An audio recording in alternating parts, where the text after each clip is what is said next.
For PokerGaming.com, this is James Gwill. Event number 6 of the 2010 World Series of Poker is the $5,000 no-limit hold'em shootout event. In order to cash in this event, you only need to beat 9 other players at your table. After that, you only need to beat 5 more to make it to the final table. And then, in order to win a bracelet, you only need to beat 5 other players. So in total, you really only need to beat 19 players in order to win a bracelet in this event. This event started with a total of 36 tables and 358 players. Now, to say this field was stacked is an understatement. Just to give you an idea of how the tables were stacked, Eric Seidel, Kevin Saul, and Eugene Todd was at table 8, whereas table 11 had Tom Dwan, James Mackey, and Vivek Rajkumar.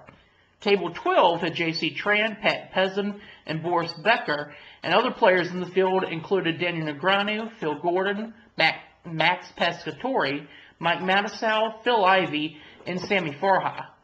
Now, if you cash in this event, which basically means you win your first table, you got $16,607. However, at this point, the only way that you improve your status is to basically make the final table. And from that point, 6th place pays $71,998, and it went all the way until the bracelet winner took home a whopping $441,692.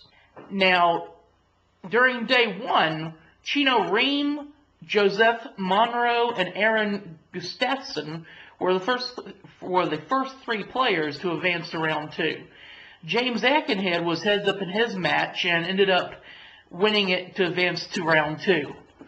Aaron Ben also moved on to round 2. Neil Channing ended up getting heads up in his match, and he beat Kurt Morrison in order to advance to round 2. Faraz Jaka also advanced to round 2 after he defeated Justin Bonomo. Other players that moved on to round 2 included Chad Brown, Chris Ferguson, Eugene Kachaloff, Justin Smith, Max Pescatori, Kevin Stamen, and Dario Maneri. Day 2 started with 36 players looking to make not only the final table, but also to take down the bracelet in this event. Brent Hanks was the first player to advance. He defeated Joseph Monroe with pocket 8s against the ace-10 of spades, and 2 spades hit the flop. However, a club came on the turn and the river to send Hanks to the final table. Neil Channing soon followed after winning his table. Blair Hinkle ended up heads up with Nicholas Levy on his table. However, his final hand was Queen 9 against the King Queen of Levy. Levy's King High actually held up, and Nicholas Levy moved on to the final table. Stuart Rudder also made the final table after defeating Julian Nuchin heads up. Nuchin was all in with King Queen offsuit pre-flop and was called by the Ace King of Rudder. The board ran out Queen Jack 8-3-3, and Rudder's ace played, and he moved on to the final table of this event. Joe Opaya was the winner of the last table of day 2. It was also the longest lasting table of the day. He ended up battling heads up with Kerry Katz for over 5 hours before finally emerging as the victor. Now, each player at the final table of this event started with 1.5 million in chips, and as a result, it was literally anyone's game at this point. Brent Hanks was the first player eliminated from the final table. He raised to 60,000 pre-flop, and then Nicholas Levy raised to 160,000. Hanks moved all in, and Levy made the call. It was a classic race with Hanks holding ace-queen of clubs against the pocket 7s for Levy. The flop missed both players, but a 7 on the turn was good enough to give Levy the win with the set of 7s, and Hanks actually was drawing dead at that point. Brent Hanks, interestingly enough, was the first player that advanced to this final table, and unfortunately, he ended up being the first player being knocked out. He received $71,998 for a strong 6th place finish. Now, while Nick Levy was actually able to knock out Brent Hanks in 6th place, it didn't really do him much good, as actually Levy was the next person knocked out. A pre-flop betting war broke out between Levy and Josh Tiemann, and eventually Levy was all in with pocket jacks against the pocket eights of Tiemann. Now, Levy probably felt pretty good about doubling up at this point, but the flop didn't help him much as an 8 fell on the flop, giving Tiemann a set of 8s. A jack didn't fall on either the turn or the river, and Levy was out in 5th place to take home $92,543.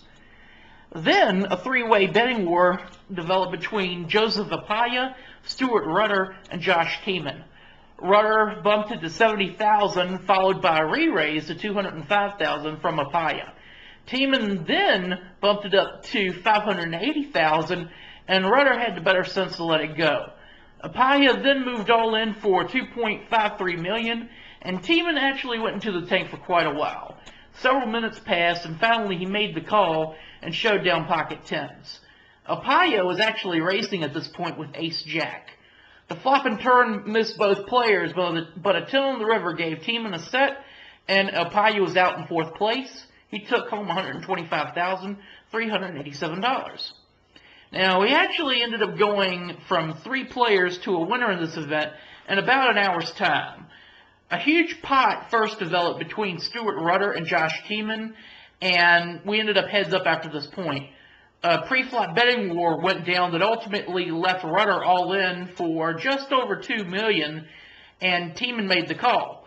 Rudder held ace-10 offsuit and was dominated by the ace-queen offsuit of Tiemann. A queen on the flop left Rudder needing 2 running cards for either a straight or a set, and an ace on the turn left Rudder drawing dead and out in 3rd place. He received $179,617 for his strong finish. Now, after the last pot, Josh Tiemann had a nearly insurmountable chip lead. He had $7.7 million in chips, and Channing basically had the measly stack of $1.2 million. Now, of course, you say $1.2 million at this point. You got to remember that the blinds are very high, and $1.2 million is probably only about 10 or 15 blinds at this point. Channing actually couldn't get anything going at this point, and with just $700,000 in chips, he chose to move all in with ace-7, and he moved into a dominating hand of ace-jack from Tiemann. The board missed both players, and Josh Tiemann is the $5,000 no-limit hold'em shootout champion. Neil Channing took home $273,153 for 2nd place. Josh Tiemann wins the gold bracelet at $441,692. This field started with a strong field of 358 players, but in reality, Tiemann only had to beat 19 players in order to win this bracelet. And like I said at the beginning, the shootout event is actually the easiest way to win a bracelet. You basically beat 3 tables and you win. And the way that this format was, you actually only had to beat 1 full table of 9 and 2 tables of 6 in order to win a bracelet. So, now granted, at the same time, you had to go through a really strong field to do so. However, if you're a really strong short-handed player or you're a really strong sit-and-go player, the short-handed no-limit game is really probably your best bet to take down a bracelet at the World Series of Poker. Either event, Josh Tiemann is a champion of event number 6. Congratulations. For PokerGaming.com, this is James Gwill. For more, stay tuned to PokerGaming.com as we bring you more recaps and coverage from the 2010 World Series of Poker.